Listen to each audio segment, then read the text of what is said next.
A highly advanced technological society would fail quickly without constant inputs of technology and resources. In your district of space, this is created, through persuasion and the threat of exclusion, a relatively stable system, a system that is generally followed by its participants. Over time, this has been established.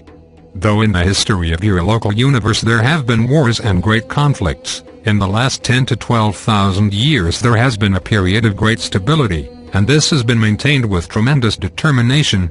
It is in humanity's interest, therefore, to maintain its self-sufficiency, to restrain its ambitions and to be grateful for what it possesses, without wanting ever greater sources of power and influence.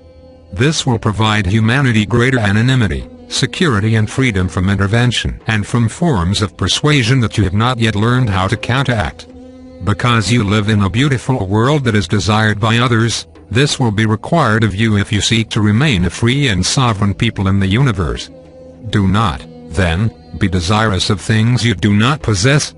Do not seek to have all the advantages that others seem to have, for these come at a tremendous price.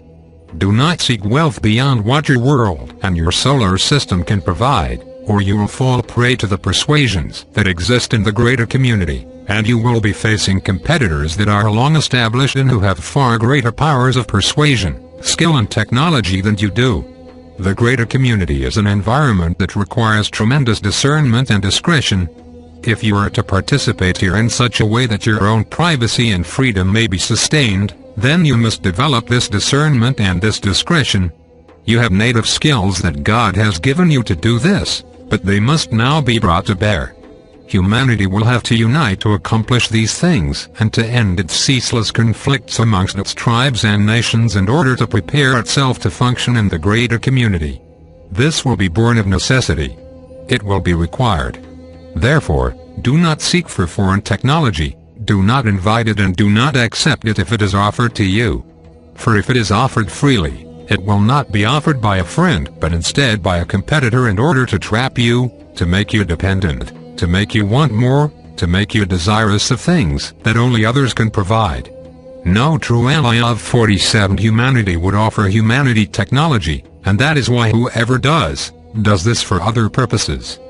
Do not be seduced, and do not be induced to engage in trade of this nature, or you will unknowingly and unwittingly begin an engagement that will be very difficult to disengage from later on.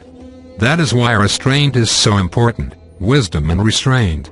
For a world such as your own, extensive trade and commerce would destroy human culture.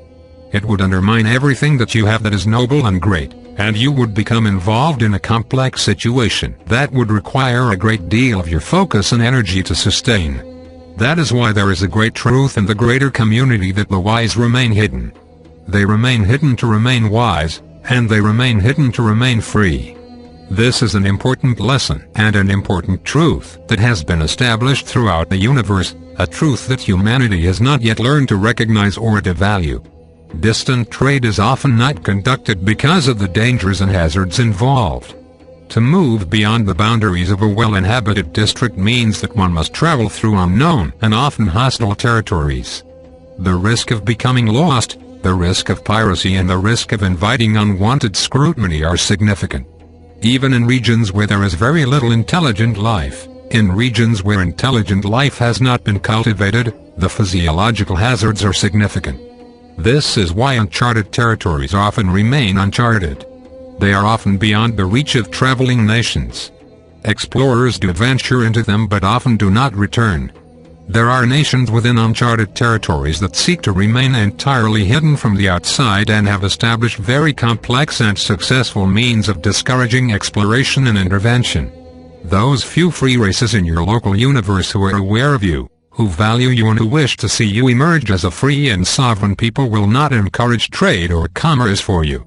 And they will generally not seek to establish trade and commerce with you unless you deplete your world to such a degree that you simply cannot sustain yourself here. It is better that you remain technologically limited, but free and self-determined, than it would be for you to become more technologically advanced and to fall under the domination and control of foreign powers in the greater community. The assumptions that prevail in the human community at this time are extremely ignorant of these things. the desire for technology, the desire for resources, the desire for contact with the greater community. It is natural that you have these expectations, but they do not represent real wisdom on your part. Your true allies in the universe will not seduce you with technology, nor will they induce you to become involved in trade and commerce, for they know the great risks and the price that this requires. They will encourage you to remain self-sufficient and united and to develop a very clear and sustained boundary to space. Because you live in a relatively stable region of space, you do not need a great military power, but you will need to maintain sufficient balance and order within your own world, and you will need to maintain a very clear and determined control of your solar system. Other races accept that your solar system represents your sphere of influence. This is common and is expected. It is very rare that two powers can exist within one solar system for very long. Either one will destroy the other, or they will both destroy one another in competition for dominance there. 49 Your solar system will provide certain degrees of wealth and advantage for you. But if you destroy the life-sustaining resources on the Earth, if you drive your climate systems into a different kind of functional stability that creates an inhospitable environment for life, you will not be able to escape this within your solar system. You will not be able to find reprieve or refuge. If you understood your position in the universe and the difficulties and requirements that exist in this part of the greater community, you would consider your world very differently, and you would behave very differently. You would not squander your wealth or your resources on conflicts between your groups, nations and tribes. You would have an entirely different set of priorities. This instruction regarding trade and commerce in the greater community is very important for your future. There will be many attempts to induce you to become involved in receiving gifts of technology. There are many commercial forces who would seek to have you as clients and to gain control and access to many of the important resources of your world. The inducements will be great. The promises of wealth, peace and power will be great. And who amongst you, amongst your leaders, amongst the wealthy people of the world, could turn down such offers and resist such inducements? This is why great wisdom and restraint must be established here. This is why human freedom and sovereignty within this world must always be a great consideration. While others in your neighborhood of space are not free to dominate your world through conquest and through military force, they are entirely free to gain influence here under certain conditions. And they would not hesitate to want a world such as yours as part of their network, as one of their primary clients or as a resource within their sphere of influence. The wise remain hidden. Your world is known to a few, but not to many. You do not want to broadcast into the universe who you are and what you have. In the future, your radio technology will have to be completely changed. You cannot be broadcasting out into space. That only invites inquiry, interest and suspicion. Right now you think that there is no one else out there, that the universe is vast and empty, and that there might be some distant planet somewhere that could receive your transmissions. If you understood the situation, you would see how dangerous and unwarranted this is. Remember the three requirements for freedom in the universe: unity, self-sufficiency and great discretion. Practice this and you will be able to enjoy the benefits of emerging into the greater community as a free and sovereign race, and to gain the unity and stability the world has never had. Humanity has been growing and expanding in its evolution. But it must reach a sustainable state, a state that functions at the level of stability and security, that is not oriented towards growth and expansion. If you seek to grow and to expand out into the greater community beyond your sphere of influence within this solar system, you will run into tremendous difficulties. You do not want to be seen as an aggressive race by your neighbors in this part of the greater community. They will not tolerate such behavior, and they have the power to suppress any attempt on your part to gain territory beyond this solar system. Nor do you want to enter into competition with them in a hostile or contrary manner, for this would not serve your future in any way whatsoever. It is not yet certain whether humanity can sustain this kind of wisdom and restraint. Even now you have very little else to conquer in your own world. You have your solar system to explore, but you will find very few places where you can make any establishments at 51 all, and even these will be difficult to maintain.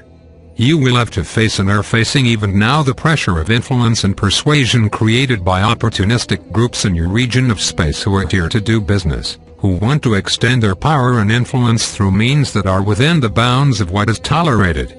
Dealing with this successfully will elevate your race and give you a greater maturity. It will certainly bring an end to human conflict as you have known it in the past. For you can no longer afford to waste your resources through war and conquest. You must now prepare to develop a steady and sustainable state that you can maintain within this world without dependence on foreign powers. Neglect this and you will face the same fate as so many nations who have aggressively expanded only to find themselves completely at the mercy of others. These others will not share your values, for they will not be human. They will not value your unique gifts and capabilities. They will only see you as a security problem. This is a harsh reality, but one that gives you scope and wisdom. There are certain requirements you must achieve if you are to remain free and self-determined. You cannot change these rules. They are rules of life. They are the requirements of living in the greater community into which you are now emerging. The greater community is your future. It is your destiny. But you must be prepared.